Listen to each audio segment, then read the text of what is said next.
O Brasil enfrenta uma das piores crises hídricas dos últimos anos. A mudança climática e a estiagem colaboram para que a situação se agrave. As autoridades preparam medidas e leis emergenciais para evitar o desperdício de água. Clima seco, sol quente e nada de chuva. Combinação perfeita para que os reservatórios fiquem assim, com níveis baixos e preocupantes. Situação que pode ser observada em várias partes do país. Na região semiárida do Nordeste, assim como no Norte, Centro-Oeste e parte do Sudeste, a população sofre com a estiagem e, consequentemente, com a falta de água. No Distrito Federal, por exemplo, a barragem do Descoberto está em situação de alerta com 37,2% da capacidade de água. Já a barragem de Santa Maria chegou a 48,7%. Os dois reservatórios atendem 85% da capital. A pior crise dos últimos 30 anos colocou sob atenção a Agência Reguladora de Águas, Energia e Saneamento do DF. Uma resolução emergencial da ADASA definiu como uma das medidas o rodízio semanal na distribuição de água nas 6 regiões mais afetadas, ou seja, racionamento. O corte deve ser avisado com um dia de antecedência e pode chegar a 24 horas de duração. A resolução prevê ainda que as fachadas, ruas, calçadas, pátios, garagens e veículos dos órgãos públicos só poderão ser lavados a cada 20 dias. Além disso, a ADASA deve publicar um acordo de recomendações feito com o Sindicombustíveis para que os estabelecimentos que gastam em média 1.000 litros de água por hora economizem.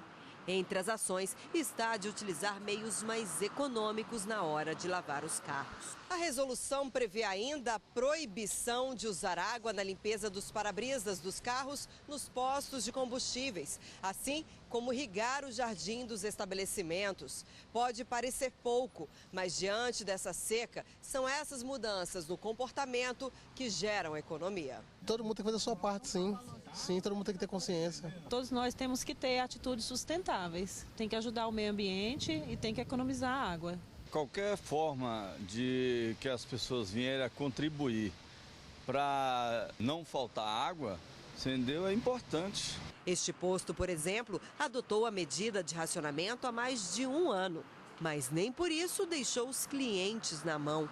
É com este spray preparado com sabão e pouca água que eles fazem o serviço. A gente viu o aumento da conta de água em função da lavagem de para-brisas e resolvemos procurar uma alternativa.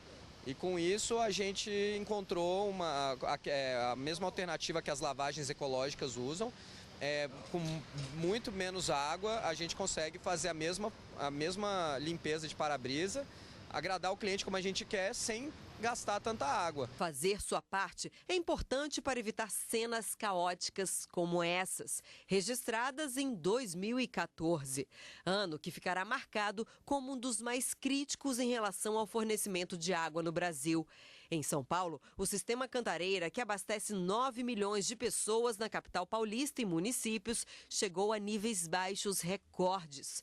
Por isso, desde o ano passado, os paulistanos estão mais atentos e, digamos, conscientes, já que uma lei multa quem desperdiçar água. A penalização pode chegar a R$ 500. Mas por que chegamos novamente a este ponto tão crítico?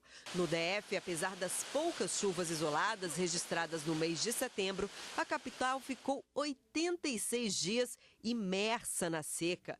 Mas, para os especialistas, o problema vai além disso. O processo de conscientização das pessoas, de educação, ele é muito mais necessário do que a lei por si só.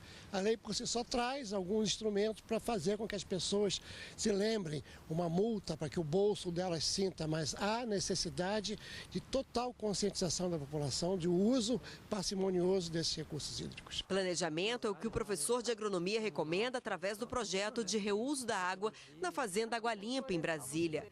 O sistema faz o tratamento do esgoto sem utilização de produtos químicos. Ou seja, a água não serve para uso pessoal, mas pode ser reutilizada para regar o solo e lavar calçadas. Ele explica que, além de barato, o sistema é simples e pode gerar muita economia. É uma proposta de tratamento que pode ser adaptado para diferentes quantidades de volumes produzidos, tanto em residência com uma pessoa ou uma família de número maior de pessoas, em fazendas, núcleos rurais. Se nós não nos organizarmos como Estado para providenciarmos essa água no lugar certo, na quantidade certa, nós vamos passar o que nós estamos passando hoje, ou seja, falta de disponibilidade para os habitantes das grandes cidades. A repórter Raquel Vargas tem outros detalhes sobre o que a legislação prevê nos casos de crise hídrica. Oi, Raquel, boa noite. Boa noite, William. Boa noite a todos. A gente viu essa situação hídrica muito grave em todo o país e é um problema de todos nós, que não é atemporal. Ela veio para ficar. Era isso que eu conversava há pouco com o advogado Rodrigo Justus, especialista em direito ambiental, que vai explicar um pouquinho mais para a gente. Bom, doutor, a gente viu na reportagem que há um decreto aqui em Brasília, a lei estadual também em São Paulo, que prevê punição, prevê remediação. Mas o que a lei federal diz? Boa noite. A legislação federal ela parte de um princípio, primeiro, do planejamento do uso adequado dos recursos hídricos, justamente para não chegar nessa situação a que chegamos, ou seja, é necessário que os órgãos tenham investimento, transparência, ou seja, se há 2, 3 meses atrás já houvesse um alerta e já se houvesse conclamado a população para que haja redução da utilização de água, né, de forma mais econômica, talvez não se passasse por esse racionamento que hoje nós estamos passando. Aliado também a investimentos, considerando que a cidade foi planejada aqui, no caso de Brasília, para 200 mil habitantes, tem mais de 2 milhões, então é necessário se investir mais na questão de armazenamento, captação de água, de modo que a gente não venha a sofrer isso nos próximos anos. Por quê? Porque a crise hídrica, conforme dito, ela veio para ficar. Então ela não é um problema que nós vamos passar esse mês, embora hoje tenha chovido, espera-se que vai ser amenizado com esses próximos dias. E essas medidas emergenciais, como o decreto aqui do DF, da DASA, eles funcionam? As medidas emergenciais funcionam porque você acaba privando o cidadão de ter água na sua torneira, na sua residência. Mas, de fato, tudo isso poderia ter sido evitado se houvessem outras políticas públicas de modernização do sistema. Perde-se 30%, 1/3 de toda a água que é captada é perdida na distribuição, ou seja, se isso não acontecesse, essa situação não ocorreria. Então, na verdade, é um problema de todos e cada um tem a sua parcela de responsabilidade, desde o cidadão até o órgão gestor da água em cada localidade. E a gente tem uma cultura que nos engana bastante, que é aquela de que nunca vai faltar água, né? Isso é um mito? Isso é um mito. Dizer que o Brasil é o país que mais tem água no mundo, isso a gente escuta em todos os lugares aqui no Brasil, mas na verdade mais de 90% da água do Brasil está na bacia amazônica, está lá no Rio Amazonas e naquelas regiões onde você tem 5% da população do Brasil. Então, aqui no Cerrado e na região sul e sudeste, nós não temos a maior quantidade de água do mundo. Isso é um mito e a gente precisa deixar isso bem claro, de forma que a gente possa economizar mais água. A gente viu um projeto bem bacana na reportagem que mostra o reuso da água. O que pode ser feito para as pessoas fazerem como o professor? Deve haver mais incentivo, inclusive econômico?